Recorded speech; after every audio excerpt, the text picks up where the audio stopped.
The White House says it has plans to help lower gas prices, and those plans are set to be unveiled this afternoon. What the president could reveal still ahead.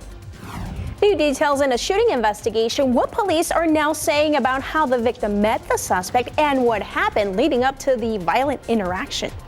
Live from KSAT 12, the news at noon starts right now. We start with a developing story on the west side. Crews are still on the scene after flames destroyed an apartment building not far from Ingram Park Mall. Our Jonathan Cotto has been on the scene since mid-morning, and he now joins us live with the latest. Jonathan? Good afternoon, David. Good afternoon, Patty. Let me tell you, it's been an alarming morning for folks who live here in this apartment community, but an even more hectic one for firefighters who have been busy putting out the flames at this apartment building that you see right here. And you can just kind of see the amount of destruction, a total loss right now. But let's take a look at what the scene looked like just moments ago. We know close to 30 units were called out to these west side apartments on the 7500 block of Ingram Road around 9 o'clock this morning. This is close to Ingram Park Mall in Loop 410. About 100 firefighters on scene on the defensive against the flames that caused for this 8-unit apartment building to burn and collapse. Crews on scene say out of those 8 units, only 5 were rented out and add they don't believe this fire was accidental. This fire is suspicious, so we have our arson folks out here. There was a recent eviction of one of these units, and that person that lived there is a person of interest for our arson folks. David, Patty, and what makes this incident even more suspicious is the fact that not only was Building 14 up in flames, but also multiple dumpsters inside the apartment community. Now, despite the total loss here, fire officials say the good news here is no injuries were reported. The people inside were able to make it out safely. But of course, this fire is under investigation. Reporting live from the city's west side, Jonathan Cotto, KSAT 12 News. Thank you, Jonathan. Fire investigators have been going through what is left of a north side home, trying to figure out what caused the fire there overnight. It destroyed that home on Rock River Street, not far from Bulverde and Jung Roads. And as Katrina Weber tells us, the huge flames also threatened other homes nearby. The flames roared to life in the dead of night. Just before their home in the 15,100 block of Rock River Street became a fireball, a couple and their dog had been spending the night indoors. The man told San Antonio firefighters he heard a strange popping noise after 12:30 this morning. Then he noticed flames. He, along with his wife and dog, got out safely. The fire, meanwhile, continued to grow, even as firefighters worked to put it out. In spite of all their efforts, the fire swallowed up the home and 2 cars in the garage. The homes on the street are fairly close together, and with the size of that fire, it seems it would have prevented a danger to those on either side, but firefighters appear to have prevented any other damage. The home where the fire started is in ruins. The couple will have to find another place to stay.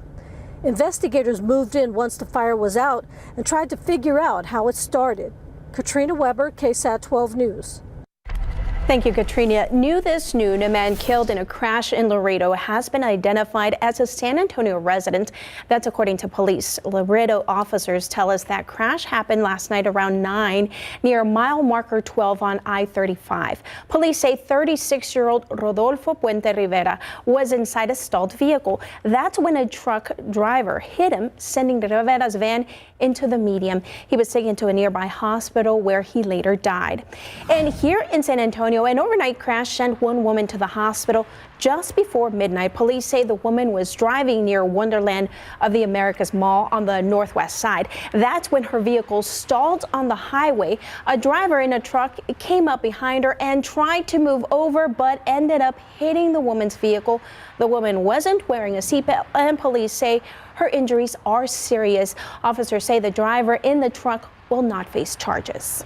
And new details this noon on a shooting investigation happening on the northeast side. According to police, a man was shot by someone he met on a dating app last night just before 11:30. Both men were at an apartment complex near Loop 410 and I-35. And that's when police say the suspect shined a light in the victim's eye, demanded cash. The victim refused and started running away. Police say the suspect then shot the victim in the arm. That victim was able to get away. He called police from a parking lot on Walsham. So far, officers have not found the suspect. And this noon, officers are still working to track down a pair of crooks after a man was held up at gunpoint outside a store on the southeast side. Take a look at your screen. These are the people police want to talk to. Police say one of them handed a gun to the other back on March 19th outside of the store near I-35 and Division. That's when the suspect with a gun walked up to the victim and pressed it against that person.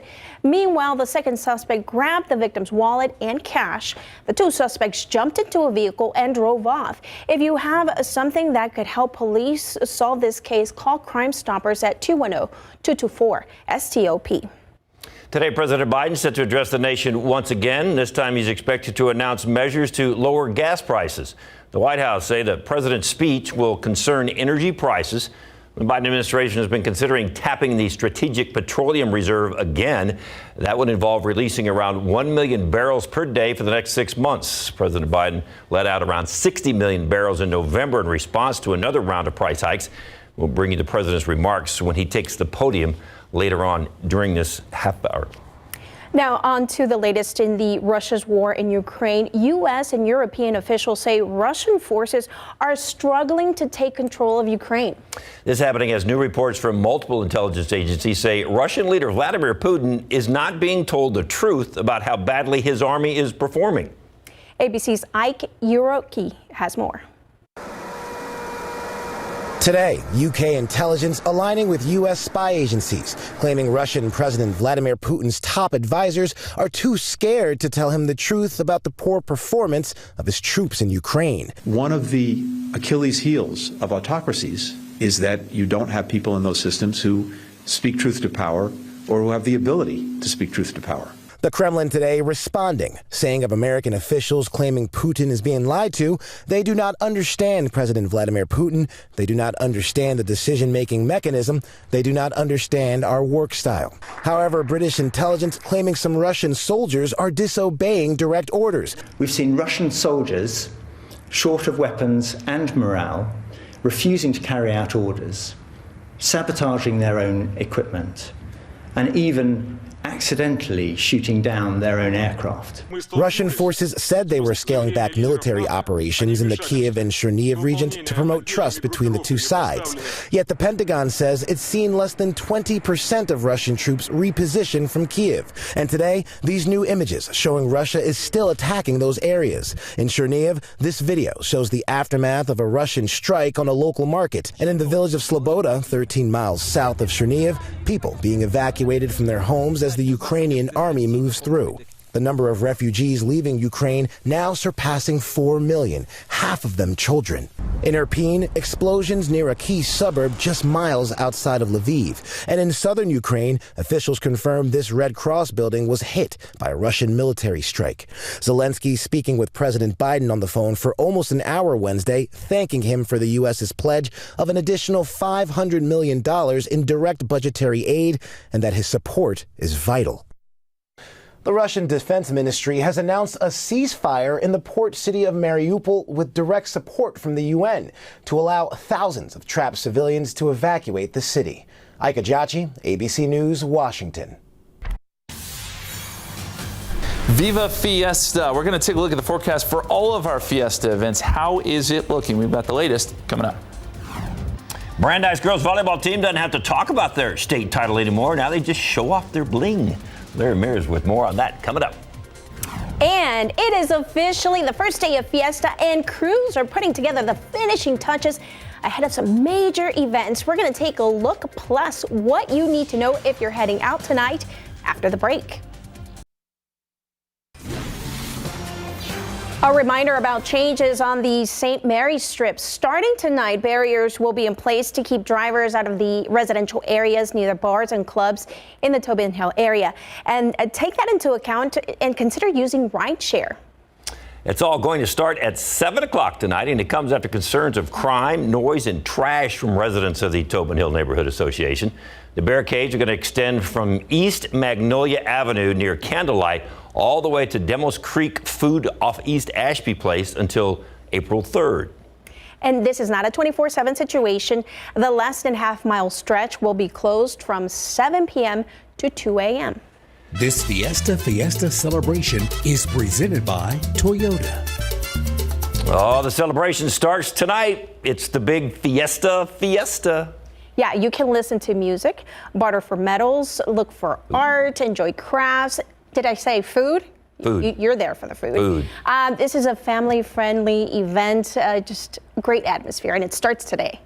Yeah, the event takes place from 4 to 10 p.m. at Hemisphere. You can watch the Fiesta special tonight right here on KSAT 12. It starts at 8 o'clock and goes till 10 o'clock. So if you can't make it downtown, party on your TV.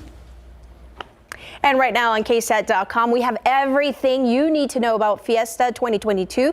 Just scan the QR code on your screen to see the full list and times. It is all in the Fiesta section of our website. And we're getting an early look at the floats for this year's Texas Cavaliers River Parade. This year's theme is all about Texas outdoors. RJ Marquez gives us a preview of this year's parade along the Riverwalk. That's right. Earlier this morning, we got a sneak peek at the floats and barges that will be hitting the water for this year's Texas Cavaliers River Parade along the Riverwalk. And this year's theme is Texas Al Fresco. And I have to tell you that these barges and floats definitely are bringing that theme to life this year. And this year, the Texas Cavaliers did something a little bit different. They hired Kern Studios to help design and create these floats that will be hitting the water.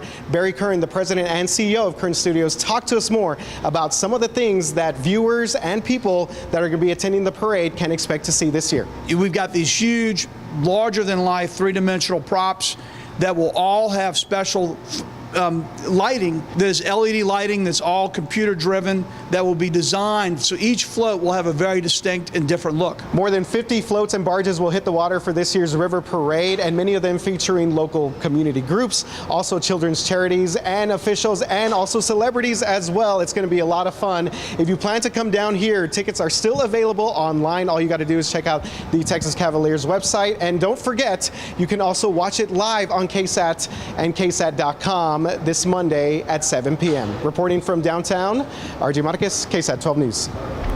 Once again, we're kicking off Fiesta tonight with Fiesta. If it looks like this later on this evening, kind of cool and blue skies. Maybe a little breeze in there. Oh, nice. It's been a great week for Fiesta. Ooh, there's going to be some crowds. This just puts you in a good mood. This kind of weather, we got Fiesta. It almost feels like Friday, but it just puts you in a good mood. The aquifer is down 0.3 of a foot, 652.4. In your pollen count, oak is still moderate. It's a 260. Mold, juniper, hackberry, all are low. Good weather today, good weather tomorrow. Pretty good weather over the weekend. Then some changes on Monday. Maybe a few thunderstorms. We'll look at that forecast coming up. This day in Fiesta history is powered by the Silverado and your local San Antonio area Chevy dealers. If you've been to a Fiesta parade in the past few decades, you've heard it, or maybe even you've yelled it. Show us your shoes! So why is San Antonio fascinated by the footwear of Fiesta royalty? Well, because they have different designs. A lot of them don't wear actual heels. That's right. At some point, a duchess or maybe even a queen decided wearing high heels for hours on a parade float just wasn't going to work. Why not hide tennis shoes under those long, elegant dresses? But somebody gave up their secret and a new tradition began. Showing your shoes! Now when you hear, "Show me your shoes!" you might see custom boots, bedazzled Converse, or even a pair of silly slippers. Before, it was kind of like, don't show them off. But everybody's like, show it to me so we can see what it is. So now they have their own special design and they add their own, touch to it. Leave it to San Antonio to create a tradition out of elegance, comfort, and creativity. That's what they say. It's like, show us the shoes. So we picked it up and we're passing it on to our kids. Got her. Tonight might be a shorts and flip-flop night down at Fiesta. Show me your chanclas. Yeah, exactly. You decorate those, right? You sure could. Yeah. It could be, guys. I mean, it's going to be warm this afternoon, but I wouldn't say it's going to be overly hot, so there's that. It's going to be pretty comfortable, and we're kind of weaving our way here through Fiesta with this forecast, hoping for the best. Some rain chances mixed in there, but I think temperatures all in all may be fairly comfortable. Let's start with the time lapse. What a start this morning. We began the day at 47 here in San Antonio, but very quickly warmed up. And now with clear skies, we're close to 70 degrees. The dew point is at 37, and that plays a large role in this. Dry air allows for the nice big swings in temperature, and that's exactly what we're going to deal with today. So we mentioned again this morning, 47 was the low. That was at 6:17. By this afternoon, we're at 82. That's a 35-degree swing. In the afternoon and evening will be very pleasant, due in large part to that dry air. 68 degrees in Kerrville, 67 in Braunfels, 73 Pleasanton, 77 in Cotulla, a little closer in 72 Rio Medina, 72 Castroville, 62 Canyon Lake. You're at 67 in New Braunfels. What a fantastic day we've got underway here. And by this afternoon, we mentioned here in San Antonio, close to 82 or so, 83 Somerset, 81 in Elmendorf, 77 in Bernie this afternoon. These are pretty good temperatures for late March. Here's the Fiesta forecast specifically. 80 degrees at 4 o'clock, 78 by 7 p.m. We're down to 65 when things are winding down, and low humidity there across the board and light wind. We're kind of sick of these gusty winds, right? So we get a break today. They will come back tomorrow. We are expecting winds to pick up once again. So the storm system that brought us the gusty winds yesterday and brought us a few showers yesterday morning, now along the East Coast, producing severe weather there. There are tornado watch boxes in place across parts of Florida and the Carolinas, and then some snow on the backside of it. It's cold enough for that. Places like Chicago, Detroit, a little bit of snowflakes there. And then for us, we've got high pressure building in, and that's why the winds are light today. And really, it's turning into a beautiful day here across Texas. The one downside that we've been seeing, even though the weather's great, is this drought, and it just keeps getting worse. The Drought Monitor came in this morning and really does not show much improvement. In fact, in some spots, it did get worse. Places like Cotulla now included in that exceptional drought. There has been almost no rain across our southwestern counties, and it's becoming a dire situation. And once the winds pick up again tomorrow, that fire threat comes right back into play. We're starting to see extreme drought, by the way, sneak into Bexar County. So the rain, yeah, we need it. We just, of course, don't want the severe weather. Here's how our rain chances play out, I think. There are some small chances Sunday, but I wouldn't bet on it. Monday, we up the rain chances some, 30%. I think our best shot, as it stands right now, would be Monday night. But that's when we could see some thunderstorms and maybe a few strong ones. So that's where we've got to watch it pretty closely. And then by Tuesday morning, rain chances are starting to diminish. Here's why we're going to see the rain. One little piece of energy moves across the middle of the country, brings a weak front end Saturday. Doesn't do anything for us, but it's a second storm system that will bring us the rain chances. We'll get moisture back in place by Monday. And then once that moves through, some quieter weather behind it. Here's how it looks in the 7-day forecast. 84 tomorrow, 87 on Saturday. Some morning clouds, pretty warm on Sunday, 88. I know we have the river parade Monday, so that's why the timing with these storms is everything. Maybe they hold off until afterwards, but it's a little too early to say just yet. 40% chance of storms. And then after that, you see the 90s there, 90 on Tuesday, 91 Wednesday. But it looks like we may get a front by late next week that could cool us down for Battle of Flowers. We'll see. Temperatures in the 80s, food, fiesta. It's the best time of the year here. It's all good. All right. Yeah. Thanks, Justin. Unless you're a Spurs fan.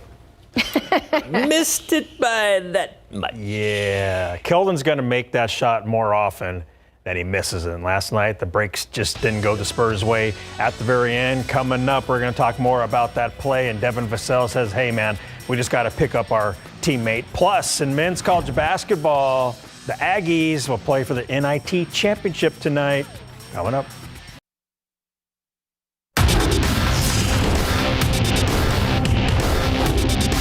Executed the last play very well. It didn't go in.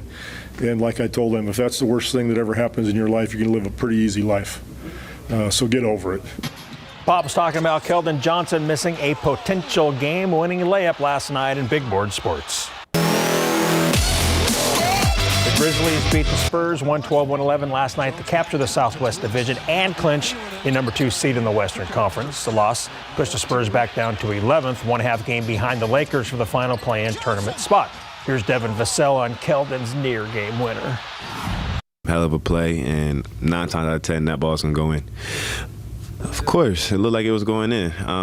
We just got to pick our brother up because at the end of the day, like I said, we know it's going in. I mean, we fought to the end. There was times I think we were down 16, 17, and, it looked like the game could have been a blowout, and we come back and keep fighting. Like, we can't be mad about our performance. Spurs will look to bounce back tomorrow night, 7:30, when they host the Trailblazers. In In men's college basketball, Texas A&M will play Xavier for the National Invitation Tournament Championship tonight. The Aggies routed Washington State 72-56 in the semifinals Tuesday night to advance to the finals of the NIT for the first time in team history. During postgame Tuesday, head coach Buzz Williams was asked about a play that he calls P. Diddy. I spend a lot of time studying football, and I don't know anything about football, but those football plays have a lot of words, and all of those words are triggers. And so I don't ever want to do that as a basketball coach, because the coach can hear me, the players can hear me. And so we've kind of adapted a language of there's code words within the play call. And so I'm too old probably to call a play P. Diddy, but our players think it's cute and they remember it. So, but there's a code within P. Diddy and they know what it means. Whatever works, right? The Aggies will play the Xavier Musketeers at 6 tonight at Madison Square Garden. In high school volleyball, the Brandeis Broncos picked up their championship rings yesterday during a ceremony at the school. Back in late November, the Broncos beat Keller 3-2 to win the Class 6A state championship. Coach Williams started off the ceremony by playing a recap of the state finale that was shot and edited by our Andrew Seeley. Watching the championship match and picking up their beautiful championship rings was awesome. It was just really good to just see all the memories, just because it was such a special moment. I mean, like just being out there with all my teammates, all the people that are the closest to me, it's like one of the best memories I've had in my whole entire life. It's something that is like true to my heart. I think it was just, it was an emotional moment, having them all together, seeing everything again, like on the video. But I think just so proud of them, our community, just everyone that's been involved and been so positive for us. It just brings back so many memories of like the state tournament and stuff, and it's just very like emotional for all of us, and it just brings so much joy, and I'm just so glad we were able to get our rings. Awesome seeing them all smile and be happy. And now when they're not together, they have the ring to remind them of those wonderful moments they shared. Great. Congratulations to them. Awesome. Thanks, Larry. We'll be right back. A community along the Texas-Mexico border is worried about a proposed plan by the CDC to lift a Trump-era pandemic public health rule. The rule allows Border Patrol to swiftly deport migrants without the opportunity to seek asylum. And as CNN's Rosa Flores reports, some officials are warning that without the rule, the U.S. could see a new surge of migrants attempting to cross the border. 5-year-old Allison Rosero is from Colombia. ¿Qué quieres ser cuando seas grande? What's your dream? She wants to be a doctor. She is one of more than 140 migrants who, in the span of 30 minutes, were dropped off by Border Patrol at this Del Rio Respite Center. This month, Border Patrol has dropped off more than 4,400 migrants, says Tiffany Burrow, the director here, more than twice the number in January. I would say that 4,400 is a drop in the bucket. These are migrants who were processed and for some reason allowed into the U.S.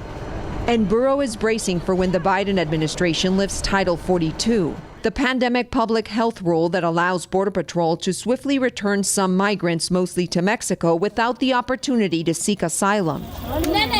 DHS officials preparing for up to 18,000 migrants to attempt to enter the U.S. a day. Are you prepared for Title 42 to lift?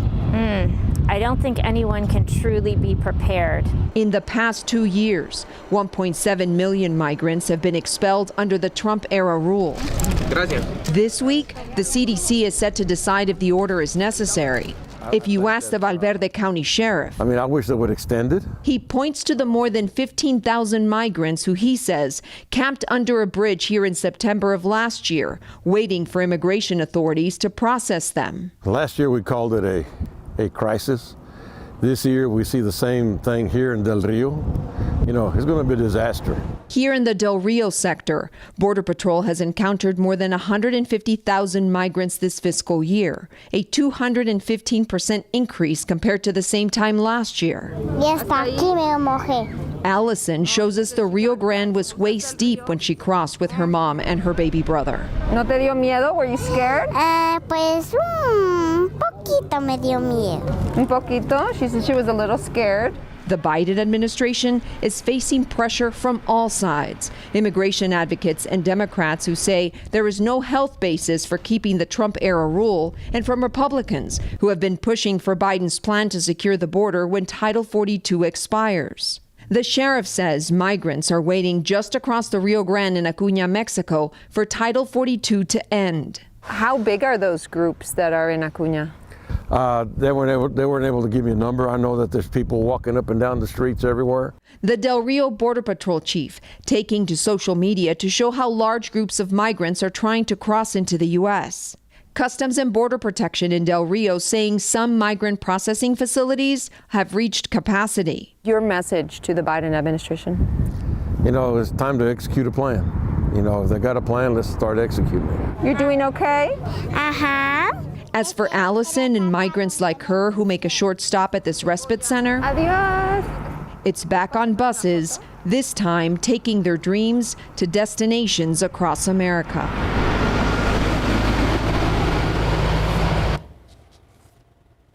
Most parents here in the U.S. aren't having their children roll up their sleeves for a COVID-19 shot. According to the Centers for Disease Control and Prevention, less than 28% of 5 to 11-year-olds are fully vaccinated. The findings also show in half of the counties nationwide, less than 10% in that age range have received both shots. The CDC says about 1,400 children have died from the virus since the start of the pandemic. As for the overall U.S. population, CDC officials say roughly 66% are fully vaccinated. And get this, Americans who do not consider themselves male or female can start using an X as a gender marker on passports starting next month. That's according to a statement from the Secretary of State, Anthony Blinken. The official designation of the X marker is unspecified or another gender identity. The X gender is expected to be available on other forms sometime in 2023. Outside with live cam, I think just about everybody in town is pumped up about Fiesta starting tonight. And when you look at this weather, you go, ooh, it gets even more excited. It's true. I'm pumped. I'm excited. Pump. And so is this puppy. Check this out, guys. This is all right. There we go. This is Pumbaa. He is a hairless Chinese crested who is ready for Fiesta, I'd say so. Quite the hat. Awesome. Good work. We love those pictures. Hey, keep them coming in. We love your Fiesta pictures, too. They don't have to be weather related. Send them in to KSAT Connect. Thank you very much.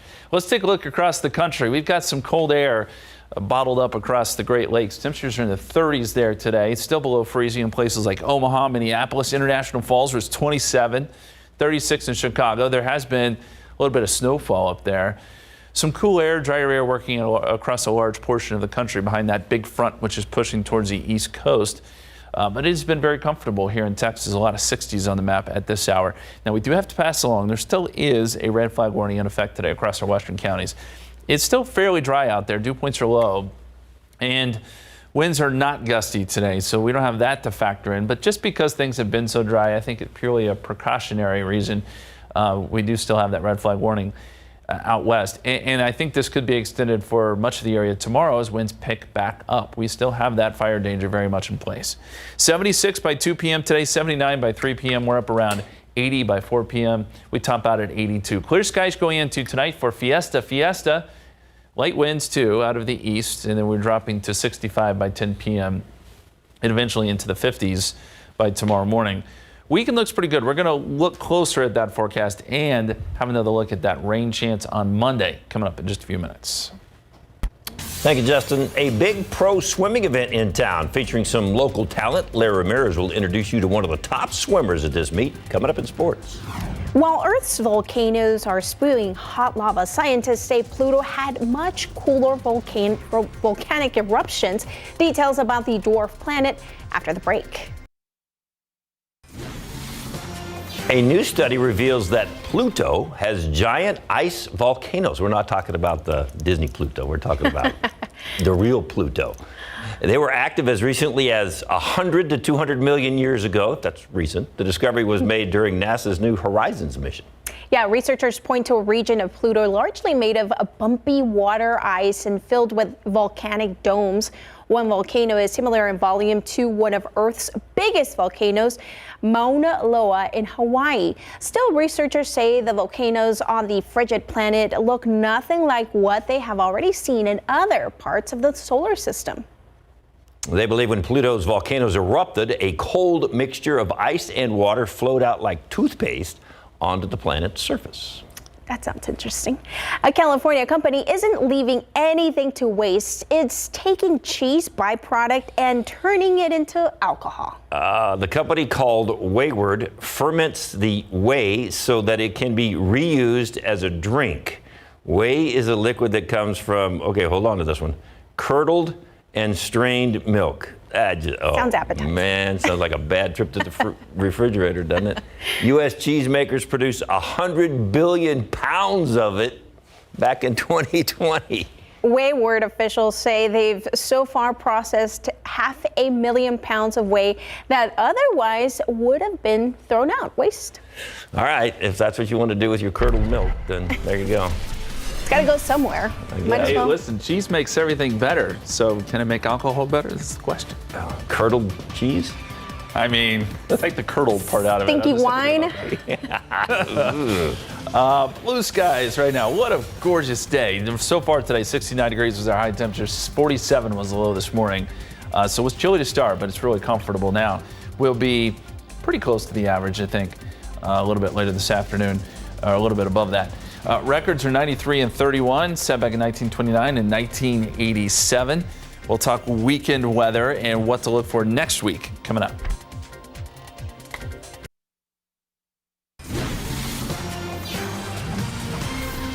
I don't know if we get any more excited about the weather and about Fiesta than we already are. I guess we can. We've been waiting so long. Turn it and up. the weather's Yeah. great. And there's food out there. I mean, the list goes on. We really could go on. It is awesome. We're so excited as we officially go into April. By the way, coming up tomorrow, we do need to look back at the month of March, and I think you know how this is going to look, right? So we only got 32 hundredths of an inch of rain for the month of March. That's about 2 inches below average, and we've only received about 4.5 inches since October 28th. That's not a good number. This is going to rank, I believe, as the 17th driest March on record here in San Antonio, and the driest since 2011. Hopefully, this is not an indication of what's to come, although we do expect a drier than normal spring. We do have some rain chances in the forecast. They show up mostly on Monday. I think we have some chances for some isolated storms late Monday, especially Monday night. That's a time frame we'll be watching. Could see a couple strong storms mixed in there too, and that may linger over into Tuesday morning. As we go outside for you, clear skies, it is really, really nice right now. 69 degrees, dew point is at 37. We've got a calm wind. Thank goodness that wind went away. Such a windy day yesterday. We deserve a day like today. 72 Kerrville, 74 Uvalde, 77 Cotulla, 78 Gonzales, and again, 69 here in town. 68 Bernie Stage, 69 Comfort. You're at 67 in New Braunfels. Our forecast calls for 76 by 2 o'clock. Make it all the way up to 82 by 5 p.m. If you have plans to be out and about tonight, maybe Fiesta. Weather looks good. Temperatures drop into the upper 70s by 7 o'clock. And then we'll be looking at 60s, mid-60s by 10 p.m. and generally pretty light winds. Now, the winds will pick up tomorrow. I'll tell you that. Gusts 20 to 25 possible tomorrow afternoon. That will also start to bring in some more humidity. Dew points are low, which is why there still is a fire concern today and probably tomorrow too. But by Saturday and Sunday, dew points jump up a little bit. This will lead to some morning clouds, I think, Saturday morning and maybe Sunday, depending on a weak frontal boundary that comes through. And then we'll have enough moisture around on Monday to help generate some of those showers and storms we were talking about. That last storm system that brought us a little bit of rain, but a lot of severe weather to the southeast yesterday. Now moving to the east coast, there is more severe weather expected across parts of Florida and the Carolinas, and then that range stretches up the east coast, and there could be some storms in places like New York and Washington a little bit later today. On the backside of it, lots of cloud cover, lots of cold temperatures, and snow flying this morning, or this afternoon, I should say, across parts of Michigan. It is cold enough up there as that area of low pressure moves away, takes a lot of the weather with it. This is the little piece of energy that brings a weak front through on Saturday, doesn't do anything for our forecast. It's another system that pulls in on Monday and starts to generate some energy, I think, Monday evening that will bring in a 30% chance of rain and maybe a little higher chance as we said, Monday night into early Tuesday before that moves out and we get some pretty good weather by the middle part of next week, albeit a little warm. 84 coming up tomorrow, 87 Saturday. We'll call it partly cloudy, 88 on Sunday. The mornings will still be pretty nice. And then 83 on Monday with that chance for some storms, especially late in the day. We bring it up to 90 on Tuesday and Wednesday before a front comes through and hopefully cools us down for the end of next week with more Fiesta events on the way. Okay, we've been talking about President Joe Biden talking about oil prices and what the White House can do about them. He's now at the podium. Let's take a listen. Fact is, he's causing thousands of deaths and untold destruction. Working with our NATO allies and our European partners and beyond that, we're responding. We're aiding the Ukrainian people, both economically and militarily, while leaving the most punishing economic sanctions against Russia ever used against another nation in place and increasing them. Thus far, these actions are crippling Russia's economy, isolating Putin from the world, and helping Ukrainians fight for their country and ease their suffering. But as I've said from the start, Putin's war is imposing a cost on America and our allies and democracies around the world. Today, I want to talk about one aspect of Putin's war that affects and has real effects on American people. Putin's price hike that Americans and our allies are feeling at the pump. I know how much it hurts. As you've heard me say before, I grew up in a family like many of you, where the price of a gallon of gasoline went up. It was discussion at the kitchen table. Our family budgets, your family budgets, to fill a tank, none of it should hinge on whether a dictator declares war. So today I'm laying out a two-part plan, not only to ease the pain that families are feeling right now, but to end this era of dependence and uncertainty, and to lay a new foundation for true and lasting American energy independence. Parenthetically, just imagine if, in fact, Europe didn't have to count on Russian oil, if they were energy independent. It would change the nature of so much. The problem we're facing with gas prices has two roots. First, the pandemic. When COVID struck, demand for oil plummeted, so production slowed down worldwide. Because of the strength and the speed of our recovery, demand for oil shot back up much faster than the supply. That's why the cost of gas began to rise last year. The second root is Vladimir Putin. The start of this year, gas was about $3.30 a gallon. Today, it's about averaging $4.20, $4.22. It's higher in many states. Nearly $1 more in less than 3 months. And the reason for that is because of Putin's war. And now many people are no longer buying Russian oil around the world. I banned the Russian import of oil here in America. Republicans and Democrats in Congress called for it and supported it. It was the right thing to do. But I said at the time, it's going to come with a cost. As Russian oil comes off the global market, supply of oil drops and prices are rising. Now Putin's price hike is hitting Americans at the pump, which brings me to the first part of my plan.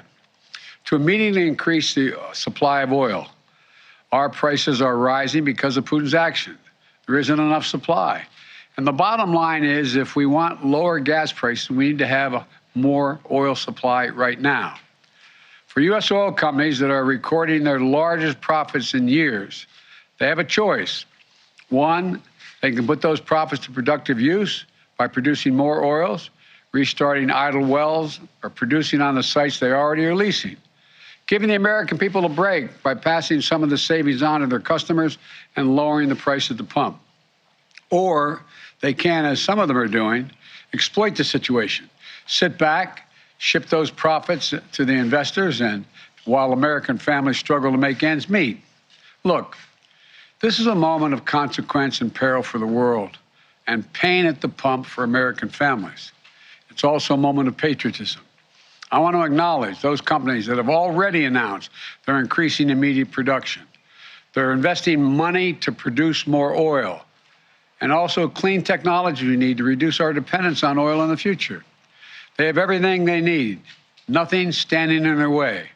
And they've indicated they will be producing an extra 1 million barrels of oil per day, probably starting as early as this fall. That's progress. But some companies have been pretty blunt. They don't want to increase supply because Putin's price hike means higher profits. One CEO even acknowledged that they don't care if the price of a barrel of oil goes to $200 a barrel. They're not going to step up the production. I say enough. Enough of lavishing excessive profits on investors and payouts and buybacks when the American people are watching. The world is watching. U.S. oil companies made nearly $80 billion in profit last year. And this year, those profits are expected to continue to soar. This is the time, not the time to sit on record profits. It's time to step up for the good of your country, the good of the world, to invest in immediate production that we need to respond to Vladimir Putin, to provide some relief for your customers, not investors and executives. Look, I'm a capitalist. I have no problem with corporations turning a good profit. But companies have an obligation that goes beyond just their shareholders, to their customers, their communities, and their country. No American company should take advantage of a pandemic or of Vladimir Putin's actions to enrich themselves at the expense of American families. Investing those profits in production and innovation. That's what they should do. Invest in your customers. And it isn't just like, it's not the patriotic thing. It is good for your business as well. Right now, oil and gas industry is sitting on nearly 9,000 unused but approved permits for production on federal lands, or more than 1 million unused acres they have a right to pump on. Families can't afford that companies sit on their hands. So, to help execute this first part of my plan, I'm calling for a use it or lose it policy. Congress should make companies pay fees on wells on federal leases they haven't used in years, and acres of public land they're hoarding without production. Companies that are already producing from these wells won't be affected, but those sitting on unused leases and idle wells will either have to start producing or pay the price for their inaction. Look, the action I'm calling for will make a real difference over time. But the truth is, it takes months, not days, for companies to increase production. That's why the next part of my plan is so important. Today, I'm authorizing the release of 1 million barrels per day for the next 6 months, over 180 million barrels from the Strategic Petroleum Reserve. This is a wartime bridge to increase oil supply until production ramps up later this year. And it is by far the largest release of our national reserve in our history. It will provide a historic amount of supply for a historic amount of time, a 6-month bridge to the fall. And we'll use the revenue from selling the oil now to restock the Strategic Petroleum Reserve when prices are lower. So we'll be ready. We'll be ready for future emergencies. Folks, I've coordinated this release with allies and partners around the world. Already, we have commitments from other countries to release tens of millions of additional barrels into the market. Together, our combined efforts will supply well over 1 million barrels a day. Nations coming together to deny Putin the ability to weaponize his energy resources against American families and families and democracies around the world. Now, for the first part of my plan is about meeting an immediate crisis. The second part is about declaring real American energy independence in the long term so that we never have to deal with this problem again. Ultimately, we and the whole world need to reduce our dependence on fossil fuels altogether. We need to choose long-term security over energy and climate vulnerability. We need to double down on our commitment to clean energy and tackling the climate crisis with our partners and allies around the world. And we can do that by passing my plan that's literally before the Senate right now. The United States Congress right now has been there for well over a month to speed the transition to a clean energy future that's made in America with American products and American values. We need to embrace all the tools and technologies that can help us free us from our dependence on fossil fuels, move us toward a more homegrown clean energy. Technologies made by American companies and American workers, so we can bolster domestic supply chains here at home and export those technologies around the world to reduce greenhouse gases.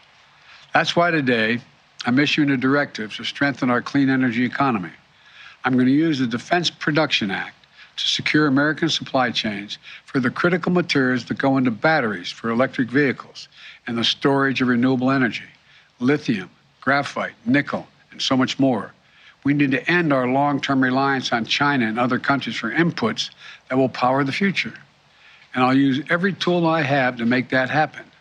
Yes, building a made-in-America clean energy future will help safeguard our national security. Yes, it will help us tackle climate change. Yes, it's going to help us ensure that Americans create millions of good-paying jobs for generations to come. But the most important thing my plan will do right away is save your family money. And here's what I mean. Under my plan, which is before the Congress now, we can take advantage of the next generation of electric vehicles that a typical driver will save about $80 a month from not having to pay gas at the pump. If your home is powered by safer, cheaper, cleaner electricity like solar or heat pumps, you can save about $500 a month on average. Don't take my word for it. The CEOs of 11 of America's largest utility companies came to see me at the White House several weeks ago. They told me if we pass my plans before the Congress now, typical families will see savings show up in their utility bills immediately. Costs will come down even more as we innovate and develop cutting-edge energy storage technologies, clean hydrogen technology, advanced nuclear technology, carbon capture and sequestration technologies. And by the way, this week's the benefit I included in the bipartisan infrastructure law to help families weatherize their homes are being delivered. My administration is making $3.2 billion available from this legislation to provide up to $6,500 direct payment for working class families to be able to weatherize their homes, to save them money, to keep them warm in the winter and cool in the summer. It's a direct grant. This program has been around for a while, and in the past, it's delivered to families, average families, another $327 in savings when they weatherize. But now we have the ability to reach 10 times as many families because of the legislation that we already passed in the legislation. In addition to that, we're also setting new standards to boost fuel economies for new vehicles sold in America. Within 5 years, we're going to travel 10 miles more on every single gallon we have because the average fuel economy of 49 miles of the gallon is going to be required. That means hundreds of dollars in savings for families at the pump. We're also setting similar standards for appliances, from your air conditioner to your microwave, your refrigerator, washers, dryers. It's just one of 100 actions we're taking to save the average family.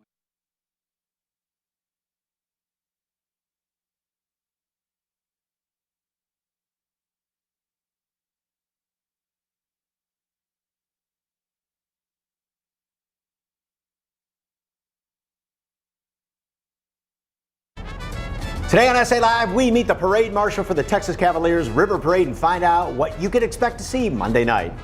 Plus, authentic handmade Mexican goods that will get you into the spirit of Fiesta. And it's a taste of Nollins with Ma Harper herself. What you need to know about this Fiesta favorite event, plus a delicious recipe. Celebrate San Antonio. Coming to you live from historic Market Square. This is SA Live.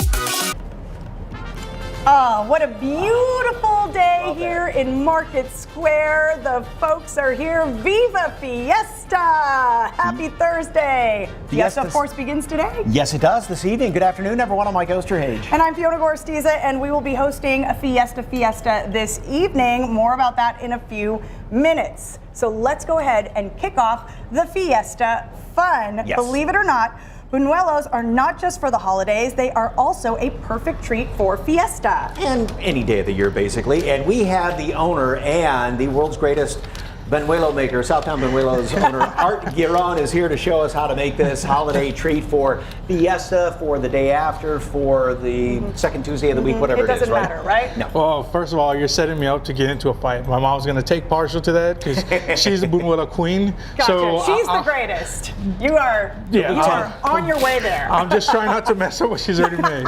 Don't make mama mad, And right? she taught you how to do these? Yes, she did. We're coming out with our Buñuelos because we're also going to be like at the King William Fair. And we're showing people that it has a little bit of a flair to it. It looks almost like a flower. So as we got our blooming from, we have them in either cinnamon sugar or also in powdered sugar as well. Oh, wow. So how do we get started? How do you make it? So the mold is the main thing. That's what we consider this. So what you're gonna do is you're gonna try to shake off as much oil as you can. Okay. Then you're gonna dip it into the batter and try to go as far as you can without any of the batter overlapping the mold. You can go further, okay? And then now right here, okay, and right into the oil. Don't worry, there's gonna be a lot of little pieces of batter come up, and just kind of just bob it through the oil a little bit without it coming out. And then you'll leave it there for maybe about 5-10 seconds, and then little by little you'll slowly shake it off of the mold. So you can just. So unlike regular buñuelos, these are a lot more labor intensive. Yes, they are, just because they're a little bit more delicate because of to get the presentation of a flour. Look at that. What's going to happen is there's going to be a two-part when it comes to the draining. So right now, what Fiona's going to do, she's going to flip over the buñuelo, and she's going to let it cook in there for a little bit. And then once she's done, what she's going to do, she's going to tap as much oil as possible out. Flip it onto the first cup so that it opens up. That's how you shape it. And then once it's gone, it takes the shape, you're going to flip it over onto the opposite one so that the rest of the oil can drain out as well. But that's what amazes me is that batter in there, and you think it is so delicate, yet you can take tongs and flip it around. Yes. In here, it's a little bit more durable. Your job, on the other hand, it's a little bit more delicate, just because if you break it, we're right back to. If I break it, I get a snack to eat right exactly. now. So, okay. Okay. And so this typically for the holidays, but now perfect for a Fiesta treat, right? Exactly. With the flower look, it gives it a little bit more of a flair. It fits the Fiesta look to it. Eventually, we are going to start doing the colors and stuff like that. COVID kind of put a little stop to some of the ingredients, but we love the way it looks, and we just want to be able to share with everyone. It broke. Oh, darn. Oh. Well, anyway. I knew it. It didn't break. You wanted to eat it. Is it really a surprise to you? No, it's not. Yes, it is. So, all right. So Fiesta, but then also with Easter coming up in just a couple of weeks, you've got some Easter treats for that, right? Yes, we have our little boxes that are going to have. We're going to have an Easter egg mold. So it's going to have miniature Easter eggs. Buñuelos, and there's going to be 6 to each box, and we're going to have them at several different boutiques around San Antonio, especially in the Southtown area.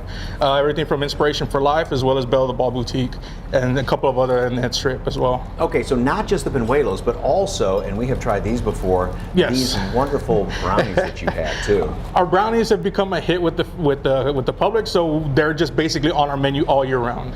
And then so we're going to have them in a 4-piece. You can go around. You have either share them with 4 or 3 other friends, or you can have all 4 to yourself and not have to worry about sharing it all. But we're also going to have that. We came out also with our Silpapilla cheesecake as well as our peach cobbler for the summer. All right, here we go. I'm going to take it. I'm taking it out, shaking some of the oil, okay? And now we're going to put it right here so that it can form. Whoop! Stay. Stay. Good one. Very good. Yeah, you did a great job. Okay. And once again, where are you going to be during Fiesta? We're going to be at the King William Fair April 9th. Okay. So we're going to be on the corner of Washington and Turner. We're going to do a co-op with my mom. She does halos and flower crowns and all that. Your mom made these flower crowns and halos. Exactly. Really? So hopefully right now she's kind of letting me use her buñuelo crown just so she can do that for right now. Well, I love this one that looks like little cascarones. You know, look at that right there. Very cool. Very cool. Okay. Make sure you stop by, grab the buñuelos, and order some as well. Order. Yes, definitely. Okay. For more information on Southtown Buñuelos, just head to SALive.com and click on the As Seen on SA Live tab where we've provided a link, or just snap that QR code on your screen. All right. Well, of course, we were talking about Fiesta. Fiesta is the official kickoff later on tonight. We are sporting our medal sashes. A lot of wonderful folks have been giving us some of their medals. And so the question is, do you like to swap them with everybody? And are you going to be doing that if you head down to Fiesta tonight? Yes. Are you going to trade? So show us your favorite Fiesta medal. Tag us at SA Live KSAT on Facebook and Twitter, and you may see that a little later on in the show. I've got my 3 favorites right there. Yes, or if you've got a business that's got one, share that too. Yeah. All right. It's your line. We are going to be, where are we? We are going to be hosting Fiesta downtown, so don't miss out on there. And we have put together a list of Fiesta events to help you navigate everything going on. Yes. All right. So this afternoon is the official kickoff to this year's Fiesta event, Fiesta! Yes, it is. And we are going to be hosting the party downtown right there at Hemisphere. We look forward to seeing you from 4 to 10 p.m. KSAT coverage starts at 8. And don't forget, there are fireworks. A couple of big Fiesta events tomorrow, Oyster Bake at St. Mary's University and a Taste of New Orleans at Sunken Gardens Theater. They're both from 5 to 11 p.m. And Jen caught up with Ma Harper ahead of Taste of New Orleans. We'll hear from her a little later in the show. And also tomorrow, the Southside Education Association is hosting Soul Fest at Mission City Soccer Complex from 5 to 10 p.m. Raises money for the Southside community and has everything from a car show to a special needs friendly soccer clinic. On Saturday, the Feliz Fiesta Market at Feliz Modern on West Olmos. That's from 10 a.m. to 4 p.m. and you'll find tons of fun Fiesta shopping there. And on Saturday and Sunday, the 60th annual Fiesta of Gems. This is happening at Moore Center, Freeman Coliseum. Saturday, 10 a.m. to 6 p.m. and Sunday, 10 a.m. to 4 p.m. All the gemstones you can imagine and fun for the entire family. On Sunday, it's the Fiesta Chili Queens Chili Cook-Off. That is at the Bottom Exchange from 3 to 8 p.m. It's celebrated as being Fiesta's tackiest event. So you know what? That sounds like it's going to be a ton of fun. And then on Monday, April 4th, of course, the Texas Cavaliers River Parade powered by Kickapoo Lucky Eagle Casino Hotel. It's going to be broadcast right here on KSAT 12 starting at 7 p.m. And don't forget to tune in around 9 o'clock for the SA Live after party. And for more Fiesta events, just go to ksat.com/Fiesta. All right. Okay, now later on, Jen will be meeting mermaids right here in San Antonio. Oh, okay, still ahead. All right, we spin the prize wheel with a new contestant. Stick around to find out what prizes they win and how you could be the next contestant. Plus, we meet the parade marshal for the Texas Cavaliers River Parade and get a glimpse of what you'd expect from this year's floats.